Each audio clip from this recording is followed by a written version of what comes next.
Episode के starting में हम देखते हैं कि अरमान और अभीरा उनके नए घर के ओर प्रस्थान करते हैं, यानी उनके नए घर की ओर जा ही रहे होते हैं कि वो आसपास का माहौल देखते हैं। अरमान कभी भी ऐसी जगह रहने के लिए नहीं आया होता। इतनी भीड़ भड़क्का, औरतों की लड़ाई, कलेश, पतली पतली गलियां होना, बीच बीच में सब्जी वालों को घुसना, बच्चे उछल कूद कर रहे हैं, ये सारी चीजें जो है वो अरमान सहन नहीं कर पाता है। उसे बहुत ज्यादा ऑकवर्ड लगता है, बहुत ज्यादा अजीब लगता है। लेकिन अभीरा अरमान को समझाती है कि यही से ही हम हमारी नई जिंदगी की शुरुआत करेंगे। मुझे पता है कि आज तुम्हें बहुत ज्यादा अजीब लग रहा होगा, लेकिन धीरे धीरे करके हम एडजस्ट कर लेंगे। यह लोग भी तो यहाँ पर रह रहे हैं, हम भी रह लेंगे, आखिर हम भी तो इंसान ही है ना। अरमान अभीरा की बात को मान लेता है। अभीरा अरमान को कहती है कि हमने तो माउंटेन साइज वाली प्रॉब्लम को भी सॉल्व किया है, तो ये क्या चीज है, इसको भी सॉल्व कर लेंगे। अरमान जिस तरीके से इस मोहल्ले को देख रहा होता है ना, लिटरली ऐसा लगता है कि वो पहली बार इंडिया में आया है, क्योंकि इंडिया में लगभग हर जगह ऐसा ही माहौल होता है। भीड़ भड़क्का, नाई की दुकान पे भीड़ लगना, लड़ाई झगड़े, मतलब ये कॉमन बात है। अगर आप गली कुचों में जाओगे तो ये सारी चीजें आपको दिखेगी ही सही। बट मेकर्स हमें कुछ इस तरीके से बता रहे हैं जैसे कि ये फॉरेनर है, कोई बहुत बड़ा, पहली बार इंडिया को विजिट कर रहा है और इंडिया के स्ट्रगल को फेस कर रहा है। इस तरीके की मेकर्स हमें कहानी बता रहे हैं। अगले सीन में हम देखते हैं कि चारू के पापा दादी सा को कह रहे होते हैं कि शिवानी की तबीयत खराब हो गई थी, इसी के चलते अरमान और अभीरा दोनों हॉस्पिटल में थे।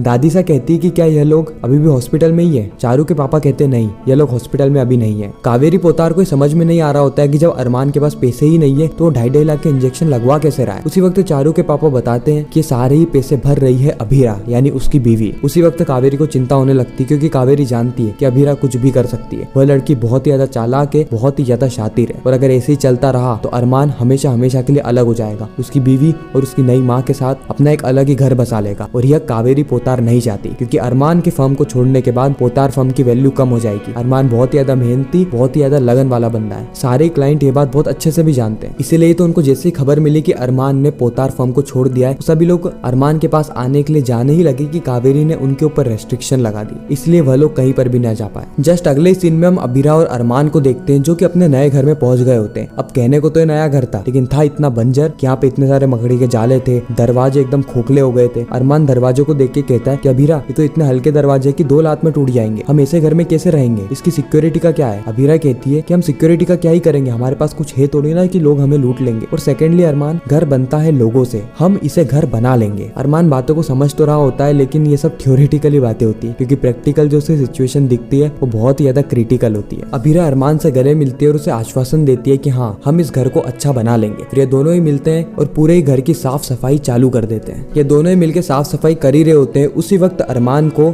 एक लैंप रखने की जगह दिखती है, और अरमान कहता है कि अभीरा ये कैसी खिड़की है जो खुली नहीं रही। मतलब लिटरली ये वाला सीन देख के ना मेरे को हंसी आने लग गई थी, क्योंकि अरमान को अमीर दिखाने की जगह मेकर्स ने अरमान को एक बच्चा दिखा दिया, मतलब एक बेल बुद्धि। क्योंकि आप इस आकार को देखोगे ना तो आप खुद ही समझ जाओगे कि ये कोई खिड़की है ही नहीं, और खिड़की वैसे भी घर के बीचों बीच तो होती नहीं है, वो भी एक पोल में लगी हुई। मतलब लिटरली मेकर्स क्या ही मजाक कर रहे हैं। मुझे तो समझ में नहीं आ रहा कि मेकर्स इसे अमीर दिखाना चाहते हैं या फिर बेवकूफ, क्योंकि अमीर और बेवकूफ में बहुत फर्क होता है। खैर उसके बाद अभीरा आके बताती है कि ये कोई विंडो नहीं है, बल्कि यहाँ पर तो मोमबत्ती रखी जाती है ताकि पूरे घर में रोशनी रहे। उसके बाद अभीरा वहाँ पर आती है, मोमबत्ती जलाती है, मोमबत्ती रखती है, और उसके पीछे कुछ पैसे भी रख देती है कि मेरी माँ भी ऐसे पैसे रख दिया करती थी ताकि इमरजेंसी में काम आए। अरमान कहता है अभीरा लेकिन हमारे पास तो पैसे ही नहीं है, 2 लाख रुपए मेरे पास थे, लेकिन वो माँ के इंजेक्शन के लिए मैंने पूरे के पूरे पैसे दे दिए, अब तो राशन लेने के भी पैसे नहीं है। अभीरा कहती है अरमान तुम चिंता क्यों कर रहे हो, मेरे पास है ना पैसे, 15,000 तो ये रहे और 7-8 हजार मेरे अकाउंट में होंगे। अरमान कहता है कि इतने से पैसों से क्या होगा, मुझे लगा था कि 2 लाख रुपए से हमारे कुछ दिन तो अच्छे से निकल जाएंगे, और ना तो मेरे पास काम है और ना ही तुम्हारे पास, हम करेंगे क्या, कमाएंगे क्या, खाएंगे क्या। अभीरा कहती है कि यही लाइफ होती है मिडिल क्लास, एक मेडिकल इमरजेंसी आती है और सारी सेविंग उड़ जाती, फिर बस उम्मीद और मेहनत पे ही जिंदगी टिकी होती है, हम भी बिल्कुल वैसे ही जिएंगे। अगले सीन में हम देखते हैं कि नल चालू नहीं हो रहा होता है। उसके बाद अरमान अपनी कोशिश करता है नल को चालू करने की, और इतने में वो नल ही उखाड़ देता है। गरीबी में आटा गीला, क्योंकि अब प्लम्बर को बुलाना पड़ेगा और उसके पैसे इनके पास है नहीं। जिसके बाद ये दोनों डिसाइड करते हैं कि जैसे इस मोहल्ले के सभी लोग पानी भरते हैं, ये लोग भी वैसे ही पानी भरेंगे, यानी लाइन में लगेंगे, और जब इनका नंबर आएगा तब पानी भर लेंगे। हम देखते हैं कि अरमान और अभीरा दोनों ही लाइन में लग जाते हैं। अरमान कहता है कि ये लाइन तो बहुत लंबी चलेगी, जब तक हम क्या करेंगे। अभीरा कहती है कोई बात नहीं, हम राशन की लिस्ट बना लेते हैं। उसके बाद हम देखते हैं कि अभीरा बहुत सारी चीजें राशन में से हटा देती है जो कि वो नॉर्मल यूज कर रही थी, जैसे कंडीशनर हटा देती है, ऐसे छोटे मोटे खर्चे वो हटा देती है ताकि उसके जो खर्चे वो बच जाए, जैसे पनीर हटा देती है और भी कई सारी चीजें। फिर वो डिसाइड करती है कि अरमान इसी लाइन में खड़ा रहेगा और वो राशन का सारा सामान लेकर आ जाएगी। हम देखते हैं कि अरमान लाइन में खड़ा रहता है, लेकिन अरमान को बाकी लोग भोला भाला समझ के बेवकूफ बना देते हैं। कोई कहता है कि मेरा सर दुख रहा है, क्या मैं लाइन में आगे जा सकती हूँ। अरमान कहता है कि हाँ जाइए। फिर कोई कहता है कि मेरे घर में बीमार है, मेरे को पानी भर के उनको देना है, तो अरमान कहता है कि आप भी आगे आ जाइए। ऐसे कर करके अरमान हमेशा लाइन में पीछे ही खड़ा रहता है। अभीरा पूरा राशन लेकर आ जाती है और देखती है कि अरमान तो अभी भी वहीं का वहीं है और उल्टा पीछे हो गया है। अभीरा समझ जाती है कि अरमान को किसी ने टोपी पहना दी है। किसी ने क्या, सभी लोगों ने टोपी पहना दी है। अभीरा अरमान से कहती है कि अरमान तुम गजब हो यार, एक तो अमिताभ बच्चन थे जो जहाँ से खड़े होते थे लाइन वहीं से शुरू होती थी, और एक तुम हो, तुम जहाँ पर खड़े होते हो लाइन वहाँ पे खत्म हो जाती है। आधी घंटा हो गया और तुम लाइन में अभी भी लास्ट पर ही हो, ऐसा कैसे हो सकता है? फिर अरमान समझाता है कि इनको सर में प्रॉब्लम थी, इनके घर वालों को ये प्रॉब्लम थी, उनके घर वालों को प्रॉब्लम थी, इनके घर में छोटे बच्चे हैं, ऐसा ऐसा करके अभीरा कहती है कि अरमान तुम एक काम करो, तुम ये राशन लेके घर पे जाओ, पानी में भर लूंगी। अरमान कहता है कि सारा काम तुम ही करोगी क्या अभीरा? अभीरा कहती है कि तुम राशन लेके घर पे तो जाओ, पानी में भर लूंगी, वैसे भी कहाँ ज्यादा बड़ी लाइन है। उसके बाद अरमान जो है वो राशन लेके घर पे जाने लगता है और अभीरा उन सभी लोगों की क्लास लेती है जिन्होंने अरमान को बेवकूफ बनाया होता है। क्योंकि देखो यहाँ पर एक चीज देखने वाली है कि जो अरमान है वो हमेशा महलों में ही रहा है, लेकिन अभीरा का ऐसा सीन नहीं था। अरमान को लोग इसलिए बेवकूफ बना रहे हैं क्योंकि वो लोगों पे भरोसा करता है, क्योंकि उसने बचपन से यही चीजें सीखी है, ऐसे ही वातावरण में पला बड़ा है। उसने तेज तर्रार दुनिया नहीं देखी है, ऐसा हमें शो में बताया जा रहा है। और वहीं पर अगर हम बात करें अभीरा की, तो अभीरा का scene is very different from Armaan. Abhira ऐसी सिचुएशन में रही है, अभीरा ने हर तरीके की सिचुएशन देखी है, साथ ही अभीरा बहुत ज्यादा स्मार्ट भी है। वो अपने इमोशंस को कंट्रोल में रखना जानती है, अपने दिमाग का इस्तेमाल करना जानती है, साथ ही वो जुगाड़ू भी है। लेकिन अरमान इनमें से कुछ भी नहीं है। कावेरी पोतार की यह बात तो माननी पड़ेगी कि उन्होंने अरमान को एकदम राजकुमार की तरह रखा है। उसको बाहर की कोई भी चीज से इम्पैक्ट नहीं आने दिया। उसको हमेशा से जो भी उसे चाहिए था वो सारी ही चीजें लाकर दी है। क्योंकि अब अगर हम अरमान को देखें तो वो हर चीज के ऊपर डिफिकल्टी फेस कर रहा है। उसको हर एक सिचुएशन बहुत ज्यादा ऑकवर्ड लग रही है, वो बहुत ज्यादा परेशान हो रहा है। उसका छोटा से छोटा काम भी अभीरा करके दे रही है। तो आप सोच ही सकते हो कि उसकी ईगो किस लेवल तक नीचे गिर चुकी है। अरमान की आगे वाली लाइफ बहुत ही ज्यादा स्ट्रगलफुल रहने वाली है। और ये रिश्ता क्या कहलाता है कि कहानी एक बहुत ही अनोखे मोड़ पर आ गई है, जहाँ पर हम देख रहे हैं कि किस तरीके से कहानी एकदम से चेंज हो गई है। पहले जहाँ पर कहानी लोगों के रिलेशनशिप पे हुआ करती थी, जैसा कि शो का नाम था यह रिश्ता क्या कहलाता है, तो बिल्कुल उसी के ऊपर कहानी थी। लेकिन अब जो कहानी है, तो अब जो कहानी है वो अमीर और गरीब के बीच में आ चुकी है। यानी एक तरफ तो पोतार हाउस और दूसरी तरफ पोतार हाउस का राजकुमार अरमान, जो कि गरीबों की तरह रह रहा है, गरीबों की बस्ती में रह रहा है अपनी बीवी और अपनी माँ के साथ। तो यही कहानी हमें आने वाले एपिसोड्स में देखने को मिलने वाली है। और इसी के साथ यह एपिसोड यहीं पर ही खत्म हो जाता है, इस सस्पेंस और ट्विस्ट के साथ कि आने वाले एपिसोड में क्या होने वाला है, किस तरीके से अरमान पैसों की प्रॉब्लम को सॉल्व करेगा, क्या अरमान को जॉब मिलेगी या नहीं, कावेरी पोतार यहाँ पे क्या करने वाली है, वो क्या क्या नए षड्यंत्र बनाएगी, नए नए प्लान्स बनाएगी अरमान को वापस लाने का, या फिर उसे एहसास दिलाने का कि बिना पोतार नाम के वह कुछ भी नहीं है। और यहाँ पर दादी सा यानी कावेरी पोतार का साथ कौन कौन देने वाला है, क्या यहाँ पर आरके की एंट्री होने वाली है, क्या